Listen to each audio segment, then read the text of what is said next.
अस्सलामुअलैकुम। Welcome to Medi Marvels by Kashifa.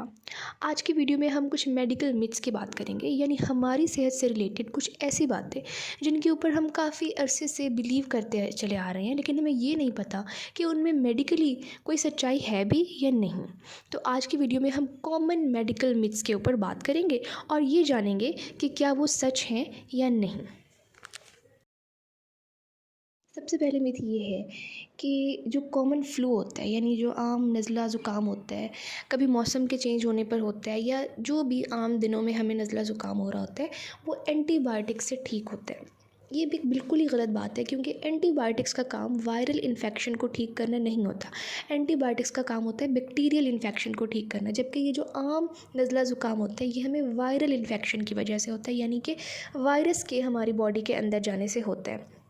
और antibiotics virus के ऊपर कोई असर नहीं डालती, तो इसलिए वायरल इन्फेक्शन के अंदर एंटीबायोटिक्स को इस्तेमाल करना बिल्कुल गैर मुफीद है। लेकिन एंटीबायोटिक्स का इस्तेमाल करना एक तरह से फ़ायदेमंद हो सकता है कि जब हमारी बॉडी के अंदर वायरस जाता है, यानी जब हमें वायरल इन्फेक्शन होता है। फॉर एग्ज़ाम्पल, जब हमें आम नज़ला ज़ुकाम होता है तो हमारी बॉडी की इम्यूनिटी, जिसे हम क़ुव्वत मुदाफ़ियत कहते हैं, वो बहुत कम हो जाती है। जब क़ुव्वत मुदाफ़ियत कम हो जाती है तो हमारी बॉडी में दूसरे इन्फेक्शंस होने का ख़दशा बढ़ जाता है।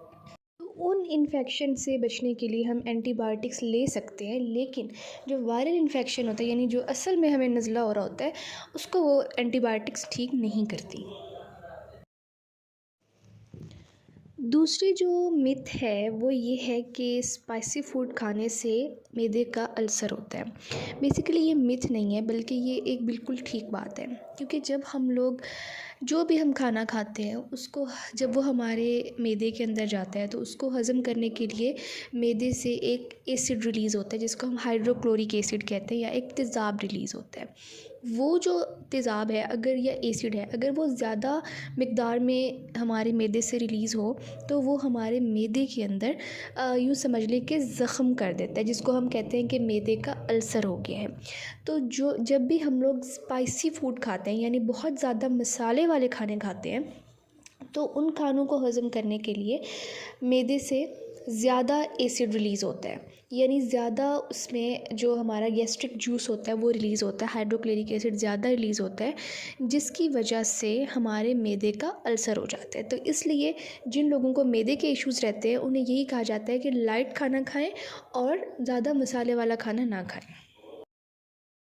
तीसरी जो मिथ है वो ख़ास तौर पर ख़वातीन को बहुत ज़्यादा परेशान करती है, और वो ये कि बालों को शेव करने से, यानी जो ख़वातीन अगर अपने फ़ेस की शेविंग करना चाहती हैं या अपने बाजू पर बालों की शेविंग करना चाहती हैं, वैक्स नहीं करवाना चाहती, तो वो ये समझती हैं कि शेविंग कराने से बालों की बाल ज़्यादा, उनकी ग्रोथ ज़्यादा होती है। यानी अगर कोई ख़ातून ये समझती हैं कि वो अगर अपने फ़ेस के ऊपर बालों को शेव करेंगी तो उसके बाद उनके फ़ेस के ऊपर ज़्यादा बाल ग्रो करेंगे, तो ये भी एक मिथ है और इसमें कोई सच्चाई नहीं है। अकॉर्डिंग टू द डर्मेटोलॉजिस्ट, अगर आप लोग बहुत ज़्यादा डर्मेटोलॉजिस्ट के इसके ऊपर व्यूज़ देखें तो बालों को शेव करने से उनकी ग्रोथ के ऊपर कोई इफ़ेक्ट नहीं पड़ता।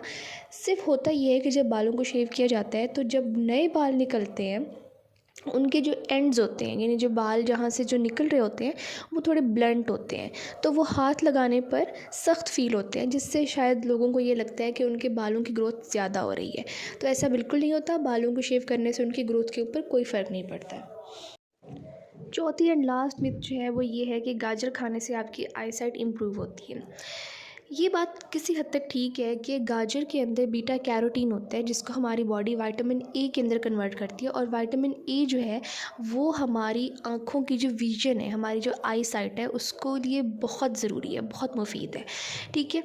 लेकिन ऐसा नहीं है कि अगर किसी की पहले से ही आई साइट बहुत ज़्यादा वीक है तो गाजर खाने से उसकी आई साइट बहुत ज़्यादा इम्प्रूव हो जाएगी।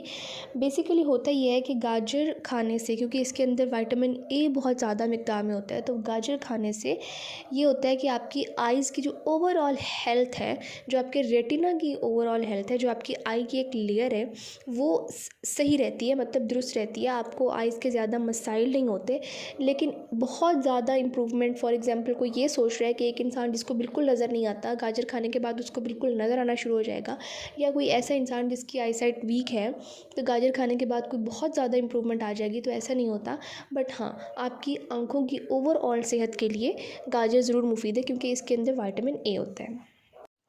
तो आज की वीडियो में हमने मेडिकल मिथ्स देखी हैं। अगर आप लोगों ने कोई मेडिकल मिथ्स सुन रखी हैं और आप लोग चाहते हैं कि इनके बारे में आप मज़ीद रिसर्च करें, या आप इनके बारे में कोई मज़ीद मालूमात हासिल करना चाहते हैं, तो ज़रूर कमेंट में बताएं, ताकि उसके ऊपर रिसर्च करके मैं आपके लिए एक और वीडियो बना सकूँ। और अगर आपको ये वीडियो अच्छी लगी हो तो इसको लाइक ज़रूर कर दें और शेयर भी कर दें। Thank you. अल्लाह हाफिज़।